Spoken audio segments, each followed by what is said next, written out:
ఒక్కోసారి అనిపిస్తోంది కదండి, మనవాళ్లతో అంటే స్నేహితులు, బంధువులతో కలిసి ఒక మొత్తం రైలు మనమే బుక్ చేసుకుని వెళ్తే ఎలా ఉంటుంది అని. ఆహా! అసలది సాధ్యమేనా? ఈరోజు మనం దీని గురించే కొంచెం లోతుగా మాట్లాడుకుందాం. మన దగ్గరున్న సమాచారం ప్రకారం భారతీయ రైల్వేల ఎఫ్టీఆర్ విధానం ఉంది కదా. అవును. Full tariff rate. దాని ద్వారా ఇదెలా సాధ్యమో చూద్దాం. అంటే ఆ ప్రక్రియ ఏంటి, ఖర్చులెలా ఉంటాయి, ఇలాంటివన్నీ. అవునవును. తప్పకుండా సాధ్యమేనండి. ఈ ఎఫ్టీఆర్ విధానం కింద ఎవరైనా అంటే వ్యక్తులు కావచ్చు లేదా సంస్థలు కావచ్చు, వాళ్ళు మొత్తం రైలును గాని లేదంటే కొన్ని బోగీలను గాని అద్దెకు తీసుకోవచ్చు. ఓ ఇది ఎలా పనిచేస్తుందో వివరంగా చూద్దాం మనం. సరే. అంటే మొదటి అడుగు మనకి కొన్ని బోగీలు కావాలా, లేక మొత్తం రైలే కావాలని నిర్ణయించుకోవాలి, అంతేనా? అంతే. మరి ఒకవేళ పూర్తి రైలే కావాలనుకుంటే కనీసం ఎన్ని బోగీలుండాలి? మన దగ్గరున్న సమాచారం చూస్తే పూర్తి రైలు కోసం కనీసం 18 బోగీలు బుక్ చేసుకోవాలండి. 18? అవును. సాధారణంగా ఒక రైలులో 18 నుంచి 24 బోగీలు దాకా ఉంటాయి కదా. అవును. అంటే సుమారుగా ఓ 300-400 మంది లేదా అంతకంటే ఎక్కువ మంది కూడా ప్రయాణించవచ్చు. ఓ ఇంకో విషయం ఏంటంటే మనకు నచ్చినట్టుగా అంటే ఏసీ కావాలంటే ఏసీ, స్లీపర్ కావాలంటే స్లీపర్, అలా కోచ్లను ఎంచుకునే వెసులుబాటు కూడా ఉంటుంది. అంటే మన అవసరాన్ని బట్టి, బృందాన్ని బట్టి కోచ్ల రకాలను ఎంచుకోవచ్చు అనమాట. ఇది బాగుంది. సరే, మరి బుకింగ్ ప్రాసెస్ ఎలా ఉంటుంది? దానికోసం ఐఆర్సీటీసీ ఉంది కదా, Indian railways catering and tourism corporation, అవును. వాళ్ళ ఎఫ్టీఆర్ వెబ్సైట్ ఉంటుందండి. దాని ద్వారా లాగిన్ అయి మన వివరాలు, ఎక్కడికి వెళ్ళాలి, ఎప్పుడు వెళ్ళాలి ఇలాంటి ప్రయాణ ప్రణాళిక అంతా ఇచ్చి బుక్ చేసుకోవాలి. ఓకే.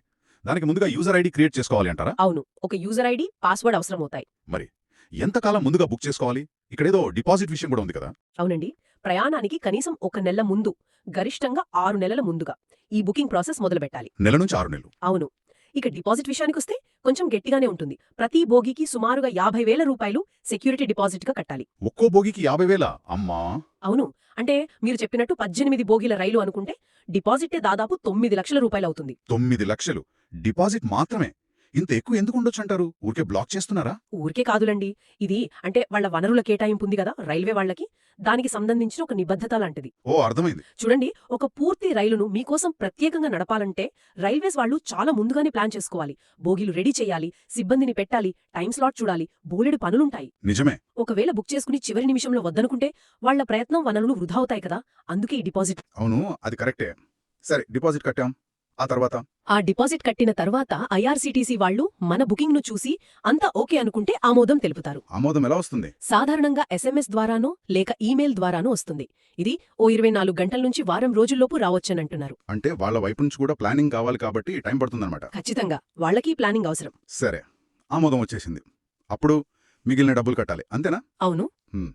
ఉదాహరణకి ఇందాక అనుకున్నట్టు ఓ 18 స్లీపర్ కోచ్ల రైళ్లు తీసుకున్నాం అనుకుందాం. ఒక్కో కోచ్లో 72 బర్తులుంటాయి కదా. అవును, సుమారుగా. అలాంటి రైల్లో ఓ 1000 కిలోమీటర్లు ప్రయాణించాలంటే మొత్తం ఖర్చు సుమారుగా ఎంత ఉండొచ్చు? అంచనా ఏమైనా ఉందా? మన దగ్గరున్న సమాచారం, అంచనాల ప్రకారమైతే ఆ దూరం ప్రయాణించడానికి దాదాపు 20 నుంచి 21 లక్షల రూపాయల వరకు ఖర్చవచ్చు. 20-21 లక్షలా? అవును. ఇంకో ఆసక్తికరమైన విషయమేంటంటే ఈ మొత్తం ఖర్చు సాధారణ టికెట్ ధరలతో పోలిస్తే ఓ 30 నుంచి 35% ఎక్కువ ఉంటుందని కూడా సమాచారం. 30-35% ఎక్కువ అంటే ఇది చాలా పెద్ద తేడానే కదా. ఎందుకంత అదనపు భారం? కేవలం సౌకర్యం కోసమేనా? దాన్ని కేవలం అదనపు భారం అనలేమేమో. ఇదొక స్పెషల్ సర్వీస్ కదా. అంటే మీకోసమే ఒక రైలు నడుపుతున్నారు. అవును. బోగీలు మీ ఇష్ట ప్రకారం ఏర్పాటు చేస్తున్నారు. ప్రయాణ సమయాలు, స్టాప్లు కూడా అంటే కొన్ని నిబంధనలకు లోబడి కొంచెం అటు ఇటు మార్చుకునే అవకాశం ఉండొచ్చు. ఓ, అలాగా? ఆ ఏర్పాట్లు, నిర్వహణ ఖర్చులు అన్నీ కలిపి ఈ ధర ఉంటుంది. ముఖ్యంగా డెస్టినేషన్ వెడ్డింగ్లంటారు కదా. అవును.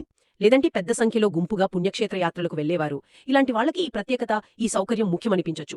ఆ ఎక్కువ ధర పెట్టడానికి సిద్ధపడతారు. అంటే ఒక పెద్ద గ్రూప్కి, మరీ ముఖ్యంగా ఏదైనా పెళ్లి లాంటి కార్యక్రమానికి వెళుతున్నప్పుడు అందరూ ఒకే చోట ఒకేసారి వెళ్ళడానికి ఇది చాలా బాగుంటుంది. ఖర్చెక్కువైనా ఆ విలువ దానికుంటుంది అంటారు. ఖచ్చితంగానండి. అలాంటి సందర్భాల్లో కోఆర్డినేషన్ సమస్యలుండవు. అందరూ కలిసి హాయిగా ప్రయాణం చేయొచ్చు. ఈ ఎఫ్టీఆర్ సేవ ఆ అవసరాన్ని బాగా తీరుస్తుంది. కాబట్టి